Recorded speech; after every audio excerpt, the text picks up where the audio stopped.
Welcome to Wanderings of an Artist, the journey of an artistic mind.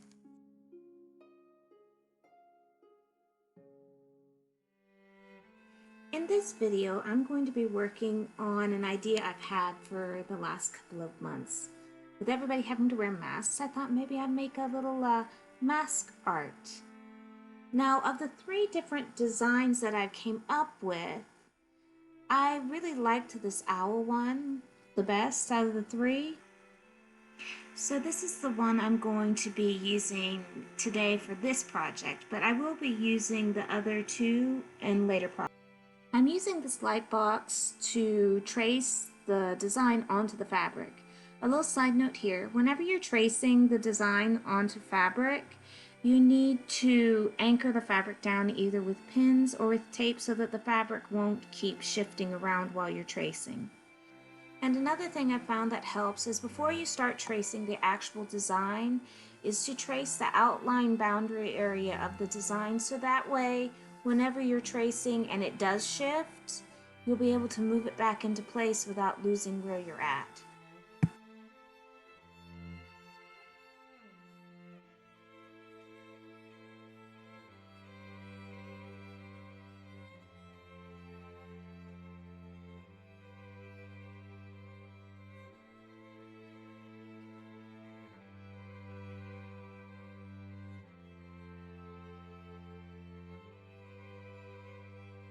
With the tracing being done, let's move on to the next part, the embroidery.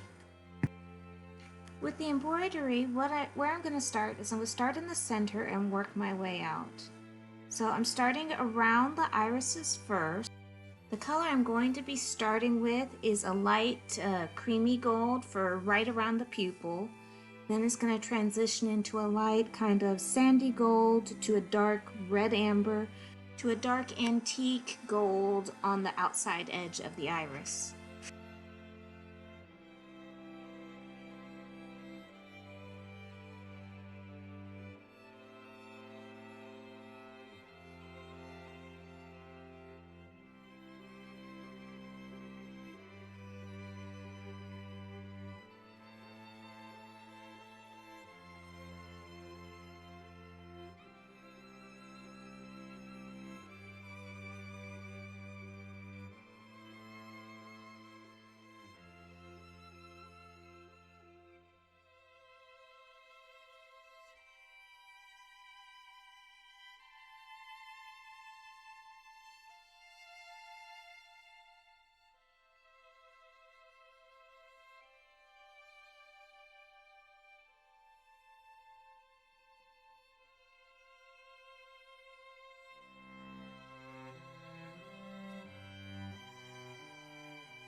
Also, the colors I'll be using for the pupil are black and two different shades of gray to give the pupils just a little bit more depth.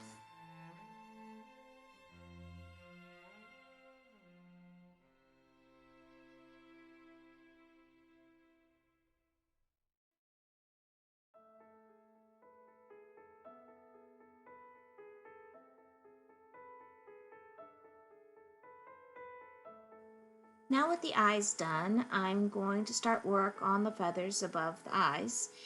And the colors I'm going to be using for this is a light blush pink, a very pale pink, a dark coral, and a dark blush, as well as a cream color.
If you watched my previous video, you'll remember that little disclaimer that I gave about when I'm working on a project that things tend to change. That's kind of what happened with these feathers. My original idea didn't quite turn out how I wanted it to when I finished the first one, and so I ended up changing that off screen and finishing the rest of the eyebrow feathers as well. I also went ahead and started work on the feathers around the eyes and forehead and lower body as well.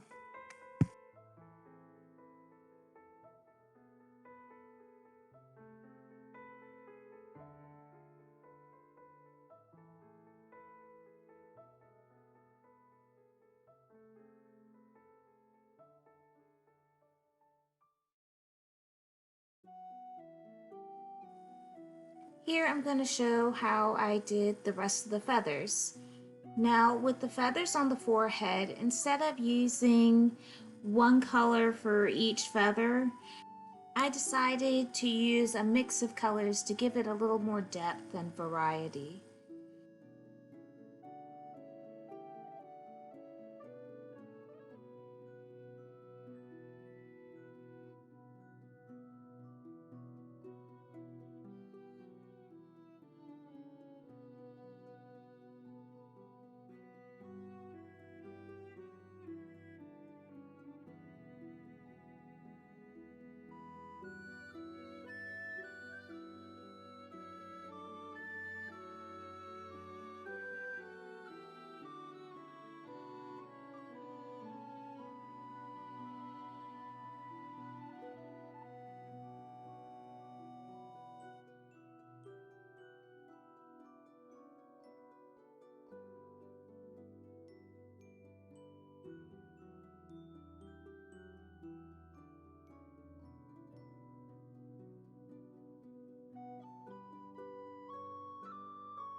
I'm also using that sprinkling of little green feathers you see peeking out from among the pink feathers to kind of give the forehead a little bit more depth and interest to it.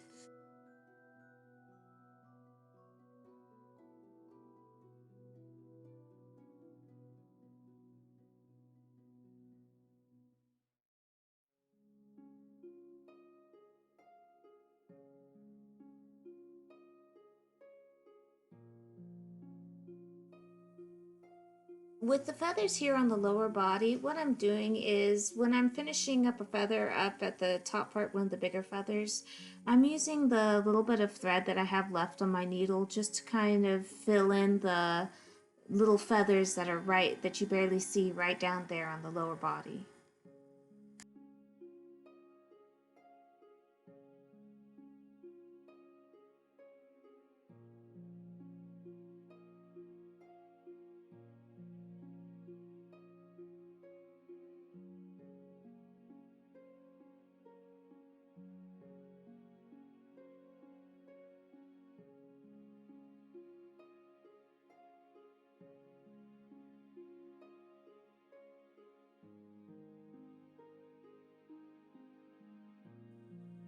With the feathers finished, I'm starting work on the area around the eyes. In this area, I want to give it kind of an ombre effect, taking it from the pale pink at the bottom to the dark blush pink at the top.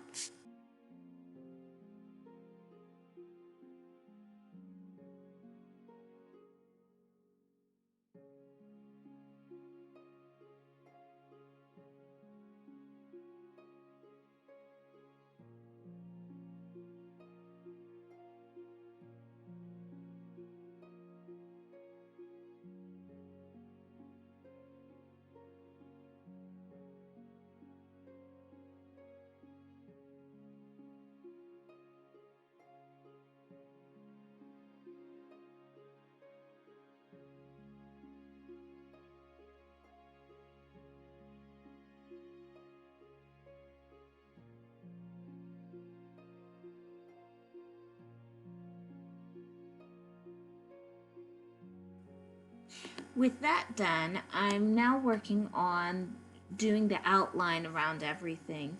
For this, I'm using a metallic thread that's in an antique rose gold color.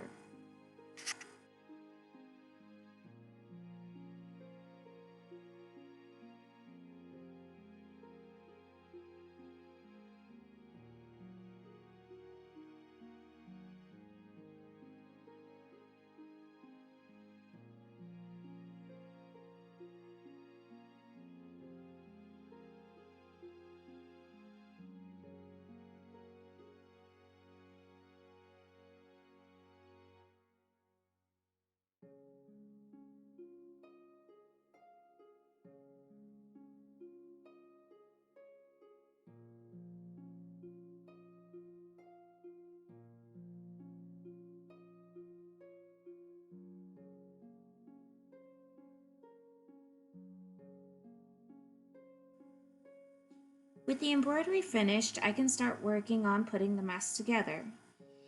I'm going to be making this mask with 3 layers, and the pattern I'm using for this is one that I found free online.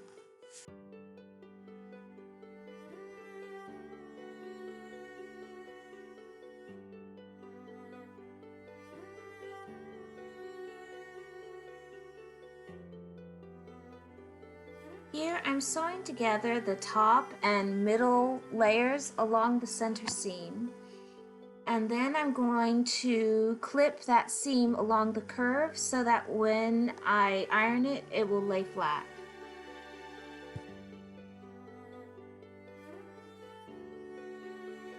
Here I'm just repeating the previous step with the lining layer of the mask.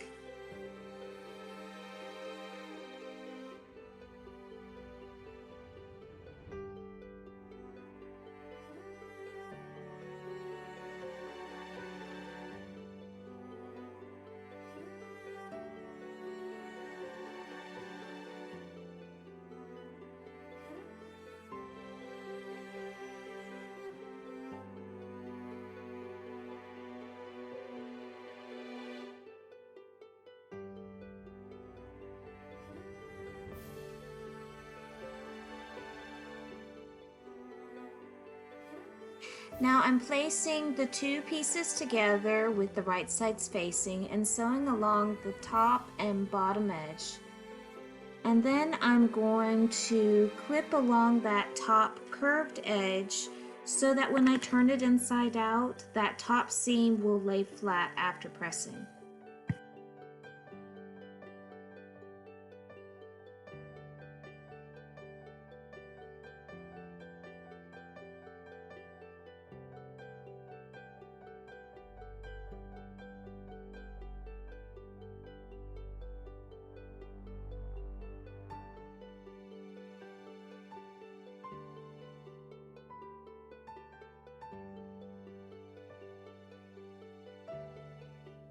Now to finish the raw edges that are left on the side, I'm going to fold them to the inside of the mask and then fold the whole thing over about 1/2 inch to leave a channel to thread the elastic cording I'm using for the ear loops through.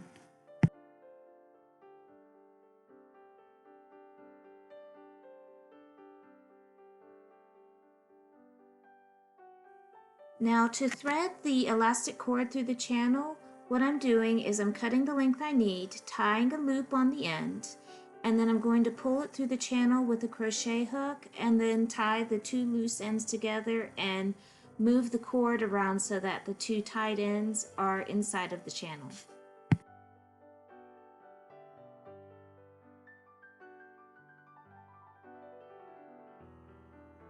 I'm very happy with how this turned out. It just came out better than what I had originally thought it would. Now, if you really like this mask and you want to get it for yourself, I'm going to be putting it up on my Etsy, and I'll leave a link for that in the description box below. Thank you for watching. Please like and subscribe. Also click on all notifications so that we will be able to go wandering together again.